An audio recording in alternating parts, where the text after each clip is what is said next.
بسم اللہ الرحمن الرحیم نحمدہ ونصلی ونسلم علی رسولہ الکریم اما بعد کالصوم للصوم سبق نمبر 37 نور الانوار۔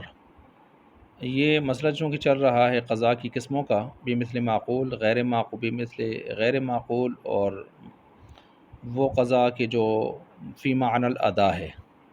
اب سب سے پہلے یہاں پر شروع کر رہے ہیں قضاء بمثل معقول کی مثال۔ قضاء بمثل معقول کی مثال دی ہے کالصوم للصوم، جیسے روزے کے لیے کہ آدمی کا روزہ رہ گیا ہے تو روزے کے بدلے میں روزہ رکھ رہا ہے، قضاء ادا رہ گئی ہے، قضاء رکھ رہا ہے، تو یہ صورتاً، معناً، ظاہراً، باطناً، ہر لحاظ سے عقل کے بھی مطابق ہے بالکل، اور مثل معقول آ رہا ہے۔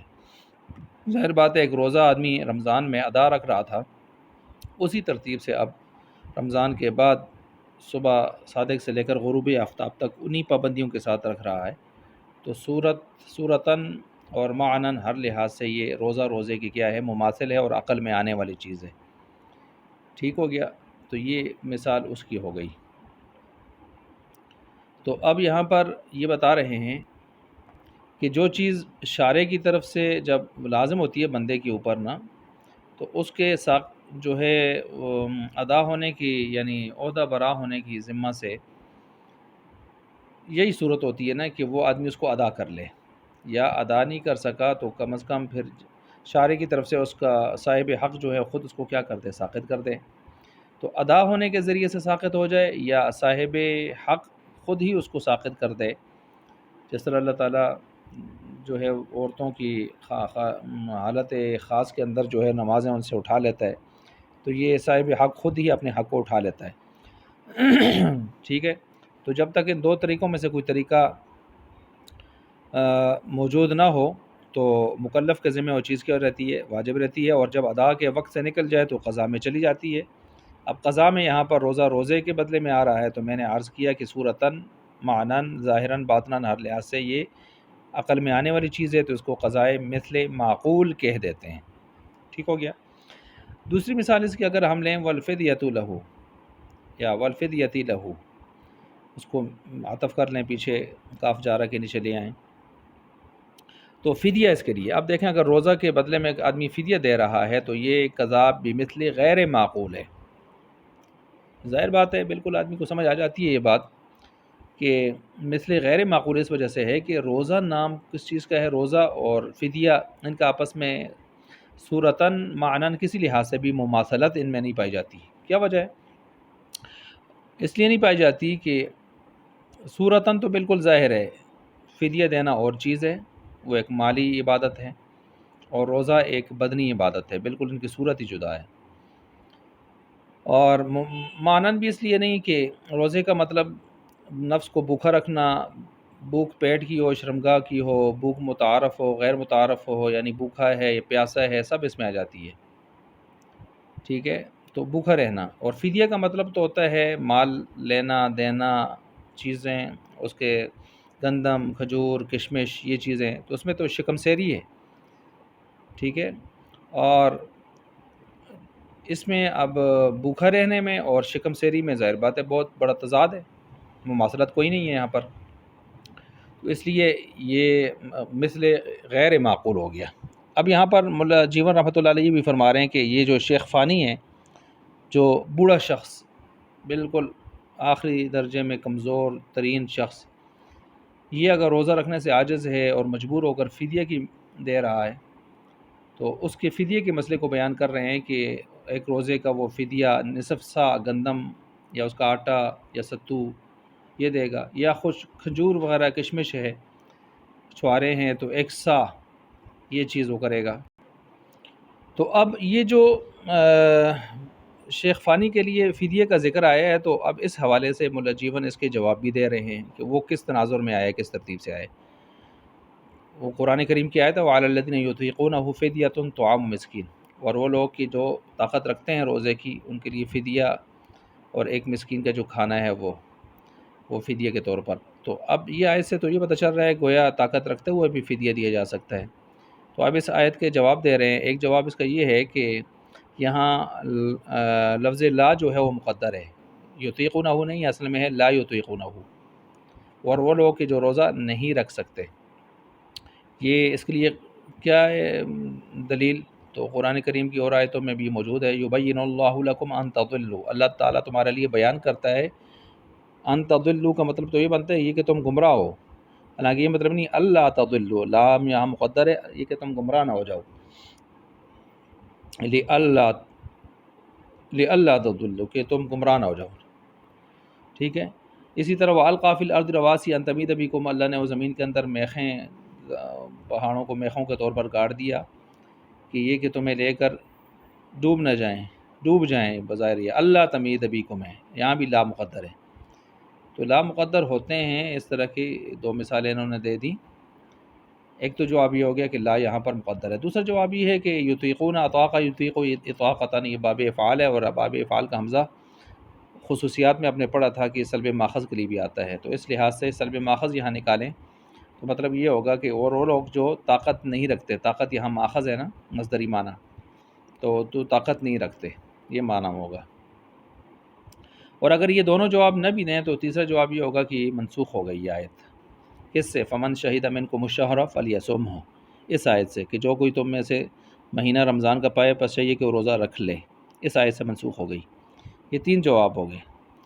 ملا جیون نے یہاں پر یہ بات بھی کی ہے کہ اصل میں اس معاملے میں اگر ہم غور کریں تو یہ روزہ تدریجاً جو ہے وہ یہاں تک پہنچا ہے۔ کیا مطلب؟ شروع میں اگر ہم دیکھیں تو شروع میں صرف عاشورہ کا ایک دن کا روزہ سال میں رکھا جاتا تھا، پھر وہ اس کے بعد ایام 20 کے روزے آگے، ہر مہینے میں 3 روزے، 13 14 15، پھر فرض تھے یہ، ان کی فرضیت منسوخ ہوئی، اور پھر رمضان کے روزے آ گئے، ان کی وجہ سے منسوخ ہو گئی ان کی ایام 20 کی فرضیت، اور پھر رمضان کے روزے جب آئے تو اس میں یہ اختیار تھا، یہ جو آیت ہے وَالَّذِينَ يُطِيقُونَهُ فِدْيَةٌ طَعَامُ مِسْكِينٍ، کہ مرضی میں آئے تو رکھ لیں، نہیں تو ٹھیک ہے جی، یہ ایک مرضی کے اختیار کا معاملہ تھا۔ لیکن اس کے بعد پھر چوتھے مرحلے کے بعد ایک پانچواں مرحلہ بھی آیا ہے جس میں اللہ نے فرمایا ان تصوموا خیر لکم، ٹھیک ہے بھائی اختیار تو ہے لیکن رکھنا زیادہ بہتر ہے۔ پھر ایک چھٹا مرحلہ آیا جس میں اللہ نے فرمایا فمن شہید منکم الشہر فلیصمہ، نہیں اب رکھنا پڑے گا، منسوخ سب کا سارا، اب منسوخ ہو گیا سب کا سارا، اب روزہ رکھنا پڑے گا جب بھی رمضان کا مہینہ پاؤ گے۔ پھر ساتواں ایک مرحلہ آیا، آخری مرحلہ، وہ یہ ہے کہ پہلے تو سحری کا معاملہ اور تھا، اس میں سحری کے معاملے میں یہ تھا کہ اس میں یہ تھا کہ بھائی غروب آفتاب کے بعد عشاء کی نماز تک اگر آپ کھاتے پیتے ہیں، جماع کے معاملات کرتے ہیں، کچھ بھی ہیں تو ٹھیک ہے، لیکن اس کے بعد آپ کو اجازت نہیں ہوگی۔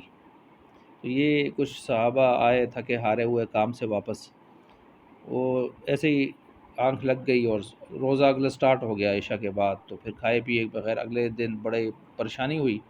اللہ نے صحابہ کی اس حالت اظہار کو دیکھ کر رحم خاص فرمایا، رحم و کرم فرمایا، اور سحری کا نظام ہی سارا بدل دیا، اور وہ ہوا جو آج ہمارے ہاں موجود ہے۔ علم اللہ انکم کنتم تختانون انفسکم فتاب علیکم وعفی عنکم، یہ پورا ایک سلسلہ نازل ہو گیا، ٹھیک ہے جی۔ صبح صادق کو معیار قرار دیا گیا، وہاں سے روزے کی ابتدا ہوگی۔ بہرحال یہ ایک 7 مراحل پر یہ روزے کا سلسلہ تدریجاً آیا ہے، صاحب نور انوار نے اس طرف اشارہ دیا اور اس چیز کو بیان کیا۔ بہرحال 2 مثالیں یہاں تک آ گئیں، بمثل معقول بھی آ گئی، غیر معقول بھی آ گئی۔ ولما فرغ عن بیان انواع الاداء شرع فی تقسیم القضاء فقال والقضاء انواع ایضا بمثل معقول وبمثل غیر معقول وما هو فی معنى الاداء، یہ 3 قسمیں انہوں نے بیان کی۔ وفی هذا تقسیم ایضا مسامحۃ، اور اس میں چشم پوشی ہے چونکہ تسامح ہے اس تقسیم کے اندر، فکانہ قیل، بس گویا کہ کہا گیا والقضاء انواع، قضاء کی قسمیں ہیں، قضاء محض، قضاء محض یہ ہونا چاہیے، اور اس کی آگے مثل معقول غیر معقول قسم ہونی چاہیے، اور اس کے مقابلے میں وہ دوسری قسم کو باقاعدہ الگ تقسیم بنا دی جائے۔ وہ اما بمثل معقول و بمثل غیر معقول، یہی قضاء محض کی 2 قسمیں بنے گی، بمثل معقول غیر معقول۔ الگ تقسیم بنے گی وہ قضاء فی معنی الاداء ویعنی بالقضاء المحض، اور اس کو قضاء محض کے تحت اس کو لایا گیا ان 2 قسموں کو۔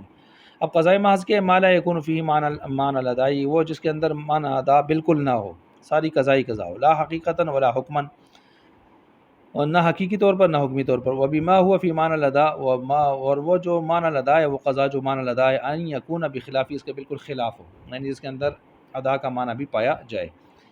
والمراد بالمثل معقول، مثل معقول کی سے مراد جو ہے ان تدرکا، یہ کہ پایا جائے، مماثلت اس کی مماثلت عقل کے ذریعے، بالعقلی عقل کے ذریعے پائی جائے، مع قطع نظری عن شرعی، شریعت سے قطع نظر بھی عقل بھی اس کی مماثلت کو ثابت کرتی ہو، بتاتی ہو. وہ بغیر المعقول، غیر معقول، مثل غیر معقول جو ہے اللہ تدرک المماثلۃ الا شرعا، وہ صرف شریعت ہی سے معلوم ہو سکتی ہو، باقی نہیں. وہ یکون العقل قاصرا، اور عقل قاصر ہو اندر کی کیفیت، اس کی کیفیت کے حاصل کرنے سے یا پانے سے.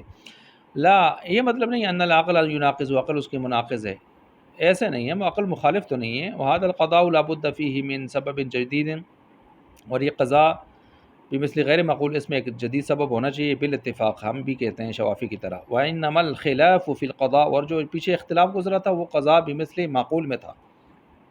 کالصوم للصوم، روزہ روزے کے لیے، هذا نظیر للقضاء بمثل معقول، ای قضاء الصوم للصوم فانه امر معقول لان الواجب لا يسقط عن الذمه الا بالاداء او باسقاط صاحب الاداء حقی.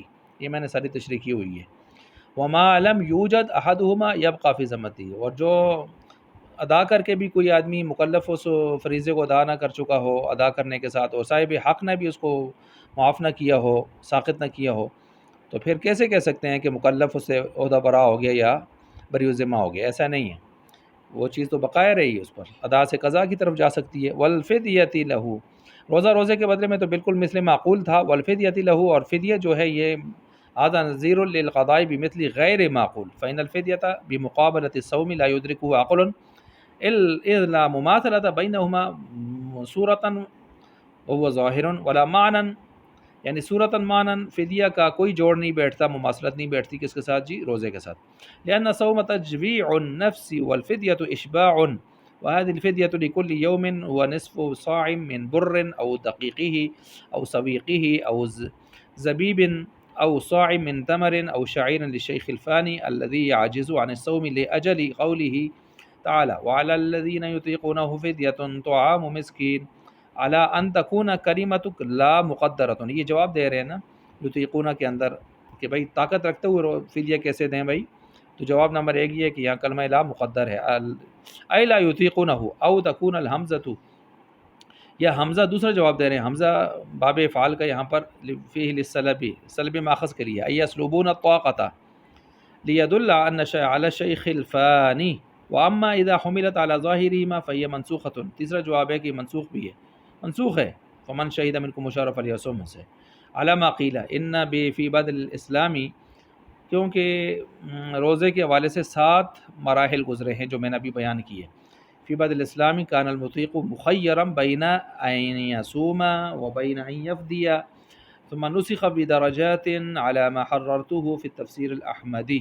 وہاں پر پوری تفصیل کی ہے، خیر میں نے یہاں پر آپ کے سامنے پوری تفصیل رکھ بھی دی تھی، ٹھیک ہے.